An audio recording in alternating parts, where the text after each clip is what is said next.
पुराने वक्तों की बात है। किसी मुल्क पर एक बादशाह हुकूमत करता था। वो बहुत ही जालिम था।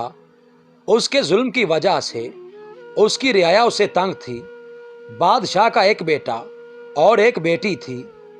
उन्हें बचपन ही से जंगी फ़नून सीखने का शौक़ था। लिहाजा बादशाह ने उन्हें किसी दूसरे मुल्क फ़नून सीखने के लिए भेज दिया। उस मुल्क में एक बुज़ुर्ग हस्ती आलिम शाह रहते थे। वो अल्लाह के नेक बंदे थे और नहायत ही परहेजगार थे। उनका एक बेटा था जिसका नाम सिकंदर शाह था।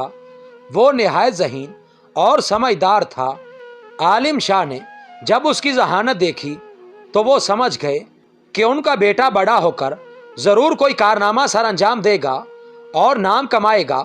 वक्त के तकाजे के मुताबिक आलिम शाह ने बेटे को पढ़ाई लिखाई के अलावा घुड़सवारी और शमशीर जनी में माहिर किया।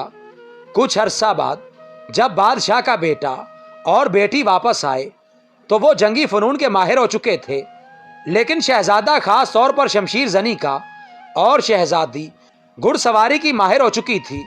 शहजादे को शमशीर जनी और शहजादी को घुड़सवारी पर बहुत नाज था और उन्होंने ऐलान करवाया कि जो भी हमें इस फ़नून में मात देगा उन्हें 1000 अशरफियाँ इनाम में दी जाएंगी।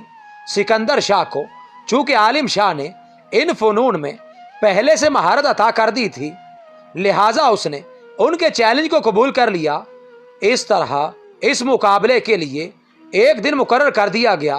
मुकर्ररा दिन शहजादा और सिकंदर शाह मैदान में मौजूद थे। सख्त मुकाबले के बाद सिकंदर शाह को कामयाबी हासिल हुई।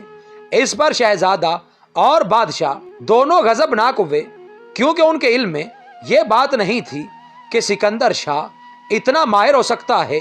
गुस्से में आकर शहजादी ने भी सिकंदर को चैलेंज कर दिया कि जब तक सिकंदर उसे घुड़सवारी में मात नहीं देगा उसे रकम नहीं दी जाएगी। सिकंदर शाह को इनाम का इतना लालच नहीं था जितना उन दोनों बहन भाइयों के गुरूर को खाक में मिलाने का लालच था। अपने भाई की तरह शहजादी को भी शिकस्त खाना पड़ी। इस शिकस्त ने शहजादे और शहजादी को सिकंदर शाह का दुश्मन बना दिया था। बादशाह भी सिकंदर शाह से खुश न था। कुछ दिन के बाद बादशाह शिकार के लिए जंगल में गया। अचानक मौसम खराब हो गया और किसी की कोई खबर न रही। बादशाह के खिदमतगार और बादशाह एक दूसरे से जुदा हो गए। बादशाह तन्हा ही जंगल में रास्ता तलाश करने की कोशिश कर रहा था कि अचानक रास्ते में एक सांप रास्ता रोके खड़ा था। बादशाह बहुत खौफजदा हुआ। आंधी चलने की वजह से बादशाह का साजो सामान कहीं खो गया था। अब वो सोच रहा था कि इस मुश्किल से कैसे निजात हासिल करे। इत्तफाक से आलिम शाह ने सब कुछ देख लिया। वो चूंकि अल्लाह ताला के नेक बंदे थे, इसलिए सांप उन्हें देखते ही रास्ते से हट गया। आलिम शाह बादशाह को अपने घर ले आए और उनकी खातिर तवाज़ो की। इतने में सिकंदर शाह भी घर आ गया। वो बादशाह को देखकर बहुत हैरान हुआ। आलिम शाह ने सारा माजरा सुनाया।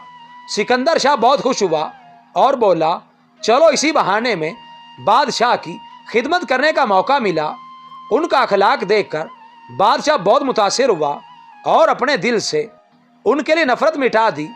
ये सब कुछ सुनकर शहजादा अपनी दुश्मनी से बाज आ गया, लेकिन शहजादी ने अपनी जिद न छोड़ी और इंतकाम की आग में सुलगती रही। एक दिन सिकंदर शाह जंगल में जा रहा था कि रास्ते में शहजादी घोड़े पर सवार हाथ में तलवार लिए उसके मुकाबले में आ गई। सिकंदर शाह खाली हाथ न था। एक खंजर हमेशा उसकी पिंडली में बंधा रहता था। अभी दोनों एक दूसरे की तरफ देख रहे थे कि अचानक उधर शेर आ निकला। शेर को देखकर शहजादी के औसान खता हो गए, लेकिन सिकंदर शाह जो कि इन्हीं जानवरों के दरमियान और इस जंगल में पला बड़ा था, बिल्कुल भी ना घबराया और शेर का बहादुरी से मुकाबला किया और शेर के टुकड़े टुकड़े कर दिए। शहजादी को अपने इरादे पर शर्मिंदगी हुई। उसने उसी वक्त सिकंदर शाह से मुआफ़ी मांगी। इस तरह आलिम शाह और सिकंदर शाह ने अपने हुस्ने सलूक से ना सिर्फ शहजादा और बादशाह का गुरूर तोड़ा, बल्कि उनका दिल भी जीत लिया। बादशाह अपनी रियाया के साथ उसी उसने सलूक से पेश आने लगा जिसका मुजाहरा आलिम शाह और सिकंदर शाह ने किया था।